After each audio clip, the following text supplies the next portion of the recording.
All right, so another episode. Who's in this one, by the way? Hey, Cortana. Hello, I'm Cortana.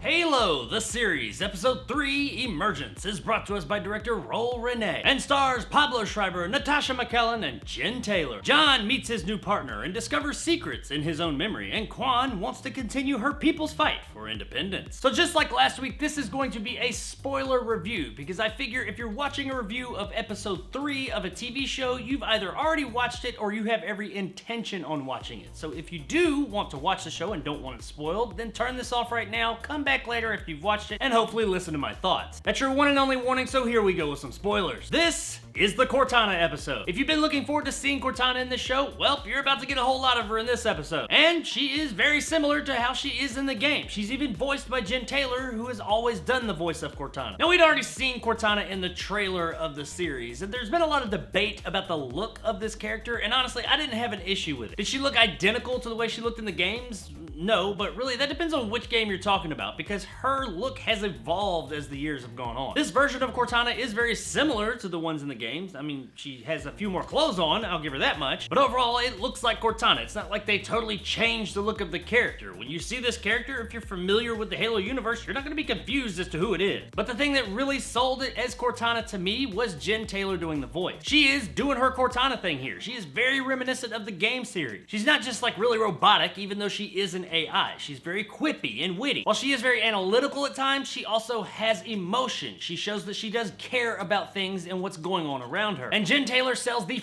fuck out of it with her performance. A great deal of this episode does deal with the Chief and Cortana finally meeting, and we also find out what was up with that whole clone thing as far as Cortana's concerned. In this universe, and honestly, it may be in the actual Halo universe, maybe in some extended material or something that I'm not familiar with, Cortana is a derivative of a clone. Halsey did in fact clone herself. That is who was in that little egg thing, the person that woke up in the end of the last episode. She needed that clone so she could have a human brain to start the Cortana process. It doesn't really go into a whole lot of detail, but we know that they need an actual living human being to create Cortana. Now the clone don't survive, and she knows that going into it, and I thought this was a really neat part of the show when it showed Halsey and her clone sitting there having a conversation about it, and the clone was fully aware of what was going on. Asking questions about, do you think you'll be able to go through with it? You know you've had these thoughts before where you thought, if we ever got to this point, would I be able to essentially kill myself? I thought this was a pretty neat scene to see these two characters sitting there having a conversation when both of them know exactly what's going through the other one's mind, because they pretty much share the same mind. Now, something concerning Cortana that is different within this universe than from the universe that we've been used to up to this point is that Cortana is not like on a microchip inserted into the Chief's armor. No, she is like legit inserted into his brain. She is not a part of his armor this time. She is a part of him. She's also able to manifest a hologram of herself around him, and other people could see it too. They never really explain exactly how that worked, but you know, that was probably best. They mention it, they say she can do that, but they don't go into detail because I don't really know how the fuck they would explain that. But they mention it, and we just assume that in this future world they have that type of technology. Later on, as the episode goes on, they start to experiment more with the artifact that makes Chief see these memories or visions or whatever they are, and he starts to wonder more about these things. What are they? Are they memories of my own? Are they something else like visions? What's going on here? And he comes to the conclusion that the emotion suppressing pellet that's in his back is what's keeping him from fully understanding this, so he decides to remove it himself. And this is when we see more of that manipulative side of Dr. Halsey, because she is in constant communication with Cortana and the Chief doesn't know it. So when Cortana alerts her to the fact that the Chief is trying to remove this pellet, she tells her, go ahead and help him, build trust so he'll trust you later on. We see this a couple of times throughout the episode that Halsey is using Cortana to manipulate the Chief. I mean, really, she is living up to her legacy within the game series in this show. She is a manipulative bitch. While yes, she does have the interest of humankind usually in mind, it's kind of a means to an end thing. At what point do the means not justify the end? And that would bring us to the actual Spartan program and what she and the other scientists did to all the children to make them Spartans like John 117, aka the Master Chief. Now, they don't explore that side of it in this episode as of yet, but they do mention it. They make mention of, if he ever finds out what the hell we did, we are in big fucking trouble. Because the shit that they did to make these super super soldiers, in the canon at least, is pretty fucked up. And I imagine that the show, when it finally does go down that road, it's going to stick at least fairly close to that. For those of you that don't know, they essentially went and kidnapped kids that they deemed worthy for this project and then left clones that would die soon after in their place. Then they took these kids to like military camps and just really worked on them and gave them cybernetic implants and did all kinds of experimental fucked up shit to them, made them forget their memories, suppress their emotions. Most of them die horrible deaths, and the ones that actually survive end up like the Master Chief. Which you're like, well hell, the Master Chief's a badass. But yeah, the Master Chief's a badass with a whole lot of baggage that he don't even fucking know about. So anyway, the Chief removes his emotion suppressing pellet and then he starts to feel things a bit. Now I did like the way that they did this part of the show. It wasn't like he went out and just started breaking down because this is the first time he's ever felt emotion. I kind of expected that. That's what we've gotten from these types of scenes in shows and movies before. But no, he's still the Chief. He's still keeping his shit together. He goes and like listens to a concert out in the city, and you can tell by the subtle changes in his face and how he's paying attention to it that it is affecting him. But like I said, this is the fucking Master Chief. He's gonna keep his shit together. But then later on in the episode, when he's talking to Halsey about the artifact and how he thinks there's another artifact on his homeworld, which he does discover where that is, by the way, in the episode, he gets very excited and passionate about this, and he does start to let some of that emotion out. He never gets too crazy with it, but he does start to let some out when he gets excited and quickly realigns. I thought this was a really good detail that the show had, and I commend them for not going down that cliched route that we all expected them to do with this plotline. So now the Chief and Dr. Halsey are on their way to his home planet to discover the second part of this artifact. But that's not all the episode had, because we also get to check in on Quan, who's on this planet that's all fractured from last time with Soren. Now, I said this was the Cortana episode, or more like the Chief and Cortana episode, so the vast majority of the episode does center on them, but we do get a bit more of Quan and Mackie. Or McKay, I'm not really sure how you pronounce the name. It looks like Mackie to me, so I'm just gonna roll with that. Quan sees that her home planet, Madrigal, is still being ruled with an iron thumb by this new dictator type, and she wants to go join the fight. So she decides to go there. That's really all we get from her storyline in this episode. We don't get a whole lot from her. And I mean, that's okay. I figured that she needs to get to that planet, and Chief is gonna be met with that down the road when he goes to collect her again, and she ends up on that planet. And somehow, some way, I assume that's gonna create some problem. She does eventually convince Soren to take her back to her planet by offering him a shit ton of money. And we get to see how cold-hearted Soren is, because he says, sure, I'll take you, and you know, if this money thing doesn't work out, I'll just turn you in for the bounty on your head. So I'm getting paid either way. We also get Mackie, McKay, whatever her name is, the female Covenant human girl. And actually, she is who the episode starts with. We see how the Covenant acquired her years ago. We see that she used to live on pretty much a trash planet, and she lived pretty much her whole childhood seeing human beings being shitheads to other human beings. So when the Covenant come and they're like, hey, she's like something special, we need to take her with us, and they got her off this fucking literal dumpster fire of a planet, she was kind of like, yeah, you know what, I'm good. I like you guys because these assholes, they fucking suck. I'll go with you guys because you're gonna take me off this trash heap. So I don't really think that the Covenant had to do a lot to get her on their side. As we saw at the end of the last episode, when she was preparing to go and be with human beings so that she could infiltrate the UNSC and get the artifact, she's now taken off on that journey, and she discovers a UNSC military freighter and infiltrates it with a motherfucking hunter. For those of you that don't know, the hunter species in the Halo universe is a collection of like worm-like creatures that get inside of an armor and form this big hulking beast. The show itself doesn't really explain this aspect, but I figured they will later on, though we do see a real quick shot of the hunter character with his armor on, but it's just like his foot as it walks off screen before we see the worms attack. So Mackie busts up in this UNSC freighter with all these hunter worms and just genuinely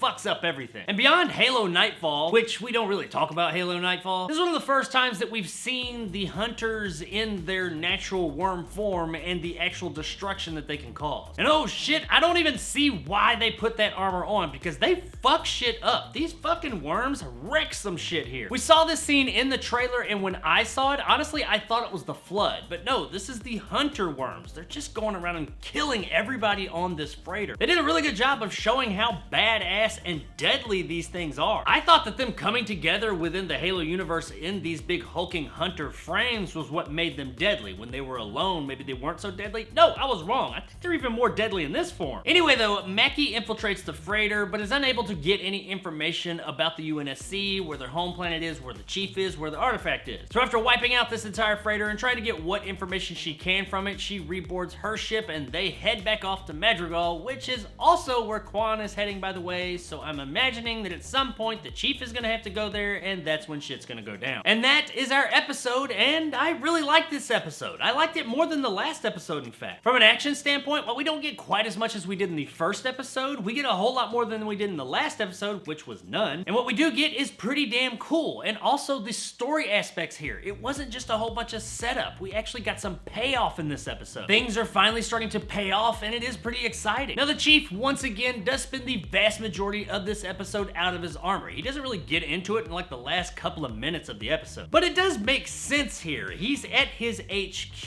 He doesn't just walk around all the time in his armor. It is even shown that in the games. When he's at his home base, he has the armor off. They even had those whole scenes where he's getting the armor put on him. We don't ever really see him in that environment, but in this show, it makes sense that we do, and it would seem kind of silly if he was just walking around in the armor, fully helmeted the whole time. So say what you will about that aspect of the show up to this point. In this episode, it absolutely makes sense for him to be walking around without the armor on. In fact, it was a bit of a necessity to part of the storyline later on in the show when he's walking around amongst the people, just kind of taking it all in. If he was dressed as the Master Chief, everybody around him would just be like, oh my god, holy shit, it's the Chief. Kind of hard to blend in with that big fucking green suit. So while the justification of the Chief not having his helmet and or armor on in the previous two episodes, it's up in the air and depends on the person, in this episode, it 100% does make sense. This episode overall gave me that really nice balance of exciting moments and also some story-driven moments and a good amount of payoff while still giving us some setup for the future. This was an extremely well-balanced episode. Probably the best balanced episode up to this point. While yes, I still did kind of like the first episode the most out of all three so far. I mean, it's kind of hard to beat that badass opening battle scene, let's be real. But this episode is a very close second. If you were let down by the slower pace and honestly the lack of content in episode 2, I think that you're gonna be very pleased with this episode. It did a great job of moving the story forward in a meaningful way, and it has me really excited to see what happens next week. So guys, that's really about all I got for this episode. I really did enjoy it. If you've been following the show up to this point and you've been enjoying it, then you're really gonna like this episode as well. Now that being said, if you haven't really been into this show so far, I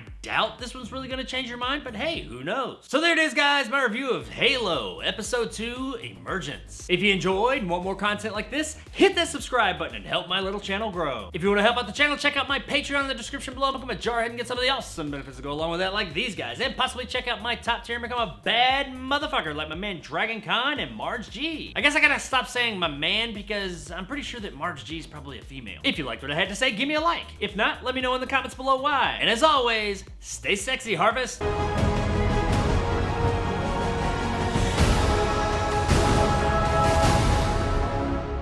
Silver team, on me. So if you've been upset up to this point about how much they've shown the Chief, like outside of his helmet and outside of his armor, well, this time you're gonna see a whole lot more of the Chief than you ever have before. That's right, ladies and gentlemen, if you've ever wondered what Chief ass looked like, then you're gonna see a whole lot of it here. In fact, you're gonna see the Chief in all his buff glory. So check it out and let me know, because it might not be America's ass, but it is definitely the UNSC's ass.